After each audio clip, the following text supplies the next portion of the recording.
Everyone and welcome back to my YouTube channel. और आज हम पढ़ने जा रहे हैं fundamental duties of Indian constitution, जो कि मेंशन्ड है article 51A of Indian constitution. ठीक है, तो सबसे पहले जो ये फंडामेंटल ड्यूटीज़ है उसको किसने लेके आया, किसने रिकमेंड किया कि फंडामेंटल ड्यूटीज़ हमारे इंडियन कॉन्स्टिट्यूशन में होनी चाहिए। तो सरदार स्वर्ण सिंह कमेटी ने 1976 में एक रिपोर्ट दी जिसमें ये बोला गया कि हमारे इंडियन कॉन्स्टिट्यूशन में फंडामेंटल ड्यूटीज़ का इंक्लूजन होना चाहिए। ठीक है, तो 42nd amendment of Indian constitution से जो कि 1976 में हुई, इसमें 10 फंडामेंटल ड्यूटीज इंक्लूड हुई। ठीक है, अंडर 51A आर्टिकल। ओके, तो 51 में 10 फंडामेंटल ड्यूटीज अब आ गई। ठीक है, ये 1976 की बात हुई। अब 2002 में 86th अमेंडमेंट और हुई है हमारे इंडियन कॉन्स्टिट्यूशन में, जिसमें एक और फंडामेंटल ड्यूटीज़ को इंक्लूड किया गया है। उसके बाद हमारे पास हमारे इंडियन कॉन्स्टिट्यूशन में 11 टोटल फंडामेंटल ड्यूटीज़ इन्वॉल्व कर दी गई है। ठीक है, फंडामेंटल ड्यूटीज़ क्या होती है? रिस्पॉन्सिबिलिटीज़ होती है। कुछ सिटीजन जैसे हमारा कॉन्स्टिट्यूशन हमारे इंडियन सिटीजन्स को अपने राइट्स देता है, फंडामेंटल राइट्स देता है, तो हम भी ऑब्लिगाइज हैं कुछ ड्यूटीज़ उसकी तरफ निभाने के लिए। ठीक है, तो मॉरल ऑब्लिगेशन, कोई भी ऐसी मॉरल ऑब्लिगेशन या फिर कोई moral responsibility citizen of India के लिए for preserving integrity of India. ठीक है, कोई भी सोवरेनिटी हो गया, इंटेग्रिटी हो गया, कोई ब्रदरहुड की फीलिंग हो गई, या फिर अपने देश की तरफ किसी भी टाइप की ऐसी फीलिंग की नेशनलिज्म की फीलिंग हो गई। ठीक है, उसको रखने के लिए, उसको प्रिजर्व करने के लिए हमारे इंडियन कॉन्स्टिट्यूशन में हमारे फंडामेंटल ड्यूटीज़ को मेंशन किया गया है अंडर आर्टिकल 51A। ओके, तो अब हम पढ़ते हैं 11 फंडामेंटल ड्यूटीज़ है क्या क्या।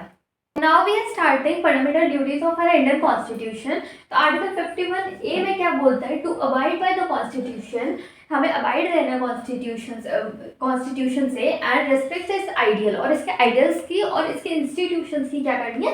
रिस्पेक्ट करनी है। ठीक है, इसके बाद जो नेशनल फ्लैग है और जो नेशनल एंथम है हमारे इंडिया का, ठीक है, उसकी भी रिस्पेक्ट करनी है। ठीक है, उसके बाद बी में क्या बताता है? To cherish and follow the noble ideas inspired by the Indian freedom struggle. जो भी हमारे नोबल आइडियाज़ थे जब हमारा इंडियन फ्रीडम स्ट्रगल चल रहा था, सारा ब्रिटिशर्स का, फिर मुस्लिम का, कंट्री का सेपरेशन, जितना भी सब कुछ था, उसके बाद भी हमारे जो फ्रीडम स्ट्रगल्स के जो नोबल आइडियाज़ थे उनको क्या करना है? रिस्पेक्ट करना है। ठीक है, इसके बाद सी पॉइंट क्या कहता है? To uphold protect the sovereignty. ठीक है, अपहोल्ड करना और प्रोटेक्ट करना है किस चीज़ को? सबसे पहले सोवरेनिटी, कि हमारा इंडिया जो है वो अपने एक्सटर्नल डिसीजन और इंटरनल डिसीजन और सब खुद से ही लेता है, कोई भी कंट्री का दबाव नहीं है, और इंडिया एक सोवरेन कंट्री है। उसके बाद यूनिटी, इंडिया में यूनिटी है। ठीक है, सब लोग एकजुटता, एक साथ आराम से अच्छे से रहते हैं, पीसफुली कोएग्जिस्टेंस है। ठीक है, इसके बाद इंटेग्रिटी, जो भी हमारे इंटेग्रिटी है इंडिया की या फिर ब्रदरहुड की फीलिंग है, सब इसमें इंक्लूड होता है, और हमारी ड्यूटी बनती है कि इस चीज़ को हम प्रोटेक्ट करें। उसके बाद फिर आर्टिकल 51A डी पॉइंट में क्या कहता है? टू डिफेंड आवर कंट्री, हमारी कंट्री को हमें डिफेंड करना है और रेंडर करना national services whenever call up to do so. ठीक है, हमें हमारी कंट्री को डिफेंड करना है, प्लस में अगर कोई ऐसी एग्रेशन, वॉर की सिचुएशन आ जाती है और हमें कॉल आती है कि नेशनल सर्विसेज के लिए कि आपको अपनी कंट्री को बचाने के लिए काम करना होगा, या फिर वॉर करना होगा, या फिर लड़ना होगा, जो भी है, या फिर पीसफुली समझौते करने होंगे, तो आप उस कॉल पे जाएंगे। ठीक है, कंट्री को डिफेंड करने, कंट्री की प्रोटेक्शन करने और कंट्री को सेफ हाथों में रखने के लिए। ठीक है, ये चारों है। अब हम 5th वाली पे आते हैं। ओके, तो now we are reading article 51A clause C of Indian constitution. ये क्या बोलता है? To promote harmony and the spirit of common brotherhood. सबसे पहले जो हमारी कंट्री है उसमें हार्मनी रहनी चाहिए, अच्छे से लोग अच्छे से रहे और कॉमन ब्रदरहुड की फीलिंग के साथ रहे। जब हम पर्सनल लॉ पढ़ते हैं, हिंदू लॉ, मुस्लिम लॉ, उसमें भी बताया जाता है कि कॉमन ब्रदरहुड की फीलिंग रहनी चाहिए, जिससे क्या है? इंडिया में यूनिटी रहे, इंटेग्रिटी रहे और साथ में ब्रदरहुड की फीलिंग रहे। ठीक है, among all the people of India, India के सारे नागरिकों के अंदर। इसके बाद ये transcending religious, linguistic and regional, हमारा इंडिया बहुत डाइवर्स है, बहुत एक्सट्रीम लेवल पर डाइवर्स है।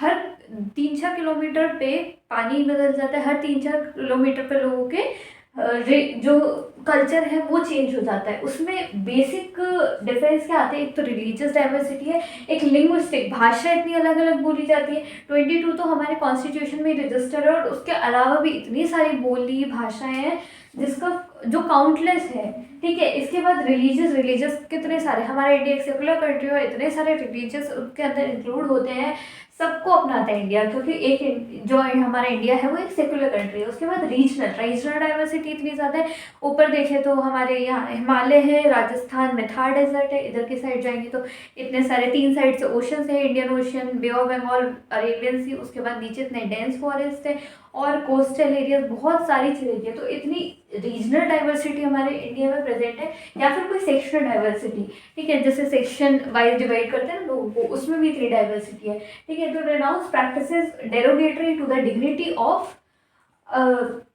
वुमेन, और रिनाउंस करना चाहिए, क्या रिनाउंस करना चाहिए, ऐसी कोई डेरोगेटरी प्रैक्टिस जो कि वुमेन की डिग्निटी को खराब कर रहे हैं, डेरोगेट कर रहे हैं, ठीक है। इसके बाद हम पढ़ते हैं आर्टिकल 51F, ठीक है। ये क्या बोलता है, to value and preserve the rich heritage of our composite culture.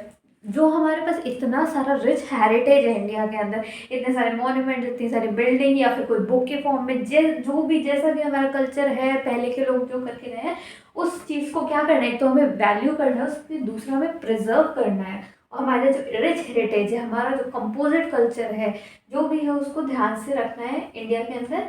अब इसके बाद हम पढ़ते हैं नेक्स्ट वाला, okay. Reading article 51A clause G of Indian constitution, जो कि क्या बताता है, हमारी ड्यूटी है कि हम वैल्यू करें, प्रोटेक्ट करें एंड इम्प्रूव करें द नेचुरल एनवायरनमेंट। कोई भी हमारे इंडिया में जो भी नेचुरल एनवायरनमेंट प्रेजेंट है, जो नेचुरल रिसोर्सेज हैं या फिर जो भी नेचर है हमारा, उसको प्रोटेक्ट करें, जिसमें क्या क्या इंक्लूड करवा रहे हैं, तो फॉरेस्ट, एक लेक्स और एक रिवर्स एंड वाइल्ड लाइफ की। जो फॉरेस्ट है वो डेंस रहने चाहिए, उनको इतना नहीं काट देना चाहिए अपने ह्यूमंस को कि जिससे जो सारा फॉरेस्ट का एरिया है वो सारा ही ख़त्म हो जाए, जो नेचर है वो बचे ही नहीं फॉरेस्ट के। लेक्स को पॉल्यूट नहीं करना चाहिए, रिवर्स को पॉल्यूट नहीं करना चाहिए, उनका कंजर्वेशन करना चाहिए, उनका प्रोटेक्शन करना चाहिए, और टाइम टू टाइम उनको क्लीन करना चाहिए, उनको क्लीन करने में, इम्प्रूव करने में एफर्ट्स करने चाहिए, ठीक है। जो भी एनिमल्स है जिनकी स्पीशीज़ अब ज़्यादा नहीं बची, उनको प्रोटेक्ट करना है, या फिर और स्पीशीज़ को देखना है, अच्छे से कंजर्व करना है, उनको प्रोटेक्ट करना है, उन चीज़ों की वैल्यू करनी है। And to have compassion for living creature, compassion रखना लिविंग क्रिएचर्स के लिए, कंटिन्यूसली उनको मारना नहीं है, और एक ऐसी कंपैशन वाली फीलिंग होनी चाहिए कि आप लिविंग क्रिएचर्स की तरफ रखें, ठीक है। इसके बाद आर्टिकल 51A में बोलता है to develop scientific temper and humanism and spirit of inquiry. Scientific temper develop करना है, ह्यूमैनिज्म रखना है, उसके बाद जो स्पिरिट ऑफ इंक्वायरी है वो भी रखना है, ये हमारी ड्यूटी बनती है, ठीक है। इसके बाद आर्टिकल 51A क्लॉज आई में क्या कहता है, to safeguard the public property. जो पब्लिक प्रॉपर्टी जो गवर्नमेंट ने हमारे लिए बना रखी है, वो फॉर एग्जांपल पार्क्स हो गए, या फिर कोई भी कम्युनिटी हॉल, कोई भी तरह की कोई भी पब्लिक प्रॉपर्टी, उसको क्या करना है, सेफ गार्ड करना, उसको अच्छे से रखना, सेफ तरीके से रखना, एब्जॉर्ब वायलेंस को एब्जॉर्ब करना है, ठीक है। अब लास्ट 2 बची हैं, उसको पढ़ते हैं, ठीक है। So now we are reading last second fundamental duty of our Indian constitution in article 51A clause J। तो ये क्या बोलते हैं, क्या ड्यूटी हमें देता है, टू स्ट्राइव टुवर्ड्स एक्सीलेंस। हमें कहाँ स्ट्राइव करना है, एक्सीलेंस की तरफ, ठीक है, in all the spheres of the individual and collective activity. चाहे हम इंडिविजुअली कोई भी काम कर रहे हो या फिर कलेक्टिव एक्टिविटी के साथ काम कर रहे हो, हमें स्ट्राइव करना है एक्सीलेंस को, सो दैट द नेशन, जिससे क्या हो, जो हमारा नेशन है वो कॉन्स्टेंटली राइज होता रहे to the higher levels of endeavour, higher level of endeavour पे एंड अचीवमेंट पे, ठीक है। हमें एक्सेलेंस स्ट्राइव करनी है, चाहे इंडिविजुअल काम कर रहा है, चाहे कलेक्टिव काम हो रहा है, जिससे क्या है हमारी कंट्री राइज होती रहे, उसको अचीवमेंट मिलती रहे, और हायर लेवल्स ऑफ इंडिविजुअल वो एक्सपीरियंस करती रहे। इसके बाद लास्ट ड्यूटी पे बात करते हैं, ये क्या कहता है के क्लॉज में, ड्यूटी ऑफ द पेरेंट और गार्जियन टू प्रोवाइड। ये ड्यूटी बनती है पेरेंट या फिर गार्जियन की, बच्चे के पेरेंट या गार्जियन की, कि वो प्रोवाइड कराए, क्या प्रोवाइड कराए, opportunities for education to his child, उसके बच्चे के लिए अपॉर्चुनिटी एजुकेशन की, एज इन द केस में भी बिटवीन द एज ऑफ 6 से लेकर 14 साल का कोई भी बच्चा है, किसी भी पेरेंट का या फिर किसी गार्जियन का, वो उसको अपॉर्चुनिटी प्रोवाइड करे एजुकेशन की। ये ऐड हुआ था 86th अमेंडमेंट 2002 में, ठीक है। तो फंडामेंटल ड्यूटीज़ हमारे यहाँ पे कंप्लीट होती है, और आज के लिए बस इतना ही। मैं आपको मिलती हूँ कल के वीडियो में, ओके। तब तक आप अपना ध्यान रखिए, बाय बाय।